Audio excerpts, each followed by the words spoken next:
Rio, இது ரொம்ப important. நான் உங்களிடம் ஒன்று சொல்ல வேண்டும். சொல்லுங்க சார். ஒண்ணு, கோச்சுக்காதீங்க ரியோ. கமான், லைஃப்னாலே வந்து கொஞ்சம் சேஞ்சஸ் தேவைப்படணும் ரியோ.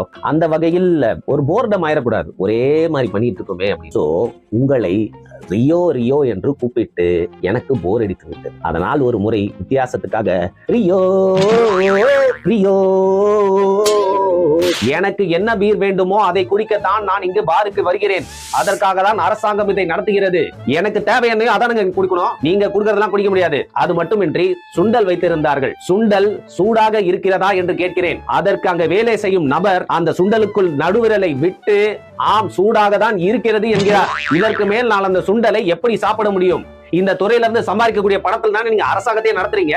அப்ப வந்து இங்க குடிக்கும் குடிமகன்களுக்கு கொஞ்சம் கூட மரியாதை இல்லையா என்ற ஒரே கேள்வியை பத்திரிகையாளர்களாகிய உங்கள் முன்னாடி வைக்க வேண்டும் என்று இந்த சுலுக்கு சங்கர் வந்திருக்கிறேன். சிசிரியோ, பிரியாணி அப்படிங்கிறது குழந்தைகள், பெரியவர்கள், பணக்காரங்க, ஏழைக்கு எல்லாருக்குமே ரொம்ப பிடித்த உணவாக இருந்தாலும் அன்னைக்கு நான் SS ஹைதராபாடி போறேன். ரொம்ப ஆசையா போயிட்டு சரி டேக்கவே வீட்டுல போய் பொறுமையா சாப்பிடலாம்னு உட்காந்தையா. உங்ககிட்ட சொல்றதுக்கு என்ன, பிரியாணியை துறக்கிறேன். ஆசை ஆசையா அந்த நூலக சுட்டிருப்பாங்களே ரியோ, திறந்து பாக்குறப்போ பீஸ் இல்ல, எலும்பு வச்சிருக்காங்க, வெறும் எலும்பு. நான் நாயா? ஆமா.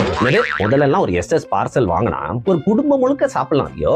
ஒரு ஃபுல் பார்சலை வாங்கி ஒரு தந்தை, ஒரு மனைவி, ஒரு மகன் 3 பேரும் வந்து பகிர்ந்து உள்ளலாம். அப்படி இருந்தது குவாலிட்டி. இன்னைக்கு எல்லாம் மாறிடுச்சு Rio. I don't have anything good to say about SS. இப்போ உங்களுக்கு குஸ்கா தான் வேணா, வெறும் குஸ்கா மட்டும் வாங்கி சாப்பிட்டு போயிருவேனே. எதுக்கு SS வரும்? It's about quantity. அது இன்னைக்கு இல்ல ரியோ. மக்கள் பார்த்து கொண்டு இருக்கிறார்கள் ரியோ. இது இப்படியே விட மாட்டாங்க.